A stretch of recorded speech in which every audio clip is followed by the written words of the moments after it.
everyone, it's Lexie. So in today's video, I'll be sharing with you a Bookish holiday gift guide.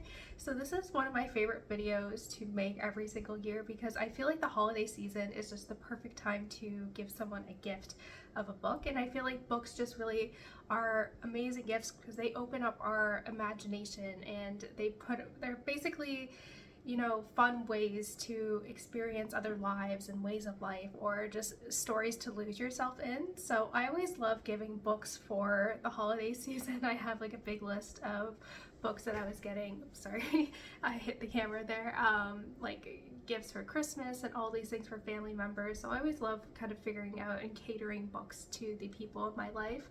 So basically how I do this is I just kind of go through the books that I've read this year and give you bookish suggestions for whether it's just like, you know, fun urban fantasies, or if they like historical fiction, or they have like witchy vibes. So I try to cater it to certain people in your life that may kind of fit the vibe of the book. So I kind of have a variety of books here all over the place for you. So without further ado, let's get started. So first up, I have a unique urban fantasy. And if you have someone in your life that really, you know, enjoys fantasy and you want to give them something that's a little bit different and may kind of force them to step outside their comfort zone, I highly recommend the Greenbone Saga by Fonda. I marathoned this series towards the end of 2022 and beginning of 2023, and this book really took me by surprise. And I do have some experience obviously reading fantasy, but this one was a little bit different for me. It really kind of forced me to step outside my comfort zone. And so it takes place in kind of a very similar world to ours, where humans living in this kind of island have this ability to basically get superhuman strength or abilities through the use of jade, which is very much like a desired material that is only found on this island. And there's a lot of political intrigue and a lot of things that just make this really unique. And this trilogy too is really fun because you basically follow this family over the course of 3 or 4 decades. So it is very interesting to kind of read from that perspective and follow this family through the course of these decades. And so it was really fun, and it really kind of took me outside of my comfort zone. It was very kind of different from fantasy that I typically read, but it was definitely worthwhile. I will say, just to make sure the person that you're giving this book for is aware, that the first 100 pages or so of the first book are a little bit confusing and slow, but it definitely starts to pick up and you definitely lose yourself within this series and this world.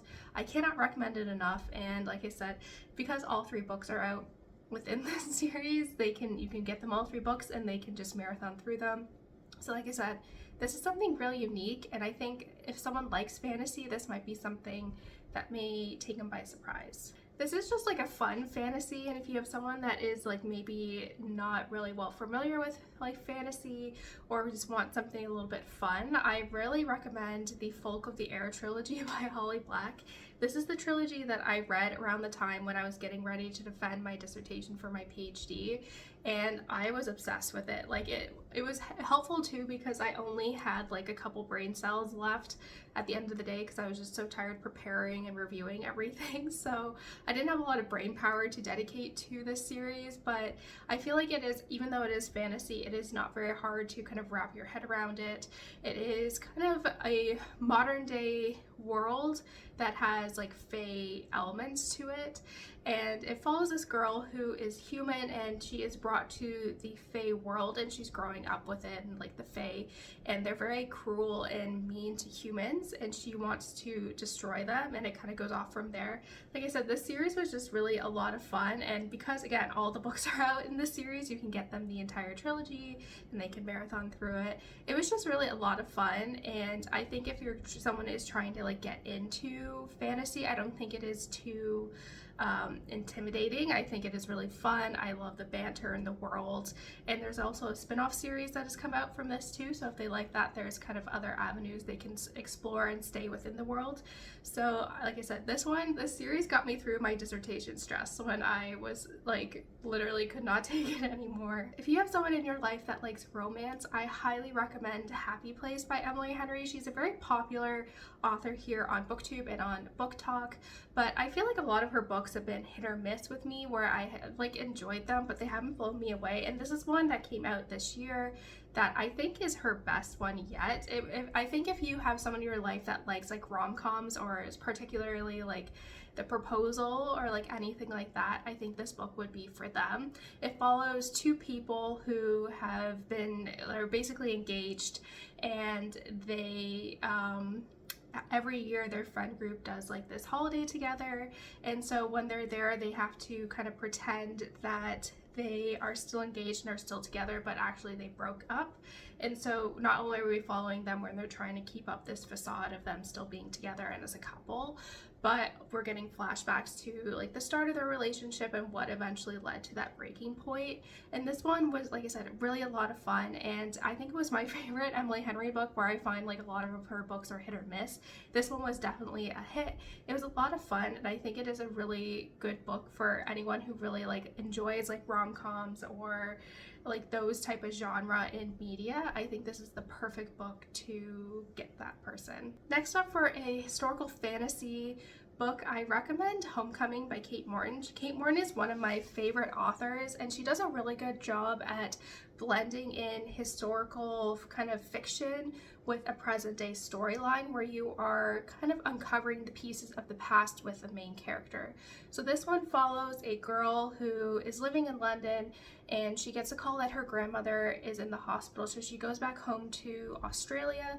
And while she's there, she uncovers this kind of murder mystery of her family that took place, like I want to say like 50-ish years ago. And so she's trying to uncover this kind of mass murder basically of like one branch of her family tree that she never found, like never heard about from her family. And so she's trying to get together the pieces of the puzzle and like how that ties in with who she is and her grandmother. And I think this book does a really good job at kind of weaving in the past and present storylines of where you're kind of figuring it out with the main character, but you're also getting the kind of build up to the events that led to that family kind of mass murder. And it was really fun and intriguing. She hasn't had a book come out in a while, so this one is her newest release. I think like another good book, if you're wanting to do that, I would recommend either The Secret Garden or The Forgotten Garden or The Secret Keeper. I think those are good ones too, but this is her newest release that I think is really good. And if you have someone who really likes historical fiction, I think this one is very different, but it also kind of has that murder mystery aspect to it as well that I find very, very intriguing. If you have someone in your life that has like witchy vibes, really loves Halloween, I think this is the perfect book for them. I read this back in October and it was really, really great. Probably one of the best books I've read this year. And it is The Once and Future Witches by Alix Harrow. And this one follows three sisters who are living in the 1800s, and they are living in like New Salem essentially. And these sisters have had a falling out, and through kind of magical events, they kind of get thrust together. And so what is interesting is not only is it kind of set within that historical setting, but it integrates a lot of really fun themes into kind of this witch history format in terms of like the witch trials. It kind of integrates a lot of like the suffragettes movement within this as well. So there's a lot of really fun like themes of like feminism, sisterhood, all these things in the setting of kind of the 1800s, where women were still accused of like witchcraft. And I think it was really well done. It was really captivating. I read like the last 300 pages in one sitting because I just like couldn't put it down. And I think if you have someone that really like loves Halloween or loves like historical fiction, I think this does a good blend of like that fantasy witchy vibes with a historical setting. So I think this book is really unique. It is really well done, and like I said, it is quite the page turner. So I think if you have someone that fits the description, they would definitely love this book. And lastly, this is just a book that I really enjoyed, and I think a lot of people will really like it, or like a lot of people probably have read it. I've already read it, but I think it is worth kind of putting in here. And it is Lessons in Chemistry by Bonnie Garmus. This is a book that obviously has the TV show now with Brie Larson, which I thought was like really, really good. I really love that TV series, and I think Brie Larson is like, when I was reading it, I was picturing her as Elizabeth, but this follows Elizabeth Zott, who is living in the 1950s, and she wants to aspire to be a chemist. So this kind of deals with her kind of overcoming a lot of the sexism that is still prevalent, but kind of at its high, like peak, I would say, within the 1950s, of a woman being in STEM. And while she's working at this research institute, she ends up falling in love, and it kind of goes from there. But we also kind of get like 6 or 7 years after her working as a research scientist, where she is now the host of this very popular cooking series. And it kind of goes from there. But this book was incredibly moving, and I think if you are someone who, if this someone in your life is like a woman in STEM, I think they could really relate to a lot of the themes. Especially me being an engineer, I could relate to a lot of the sexism that is still, like, I would say it's definitely better than it was in like the 50s, but it's still prevalent. And so it was really fun to kind of read that perspective, and the author does a really good job, even though it kind of deals with a lot of like dark subject matter such as grief and all these other things. I feel like she does integrate a lot of humor into it. There are a lot of times where I would just be like laugh out loud with some of like the witty remarks that are in here, or just kind of anything like that. So this book was really special, and I think like if you have someone in your life that kind of would like relate to a lot of like what Elizabeth is experiencing as a woman in STEM, I think this book would be really great. But again, they don't have to be a woman in STEM to really enjoy this book. This book is really special, unique, and definitely one of my favorites that I've read this year. So that's it, guys. Thank you so much for watching. I hope you enjoyed this video. Let me know in the comments below what some of your kind of bookish gift guide reading recommendations are and all of that fun stuff. So yeah, thank you guys so much for watching, and I'll see you guys next time. Bye, guys.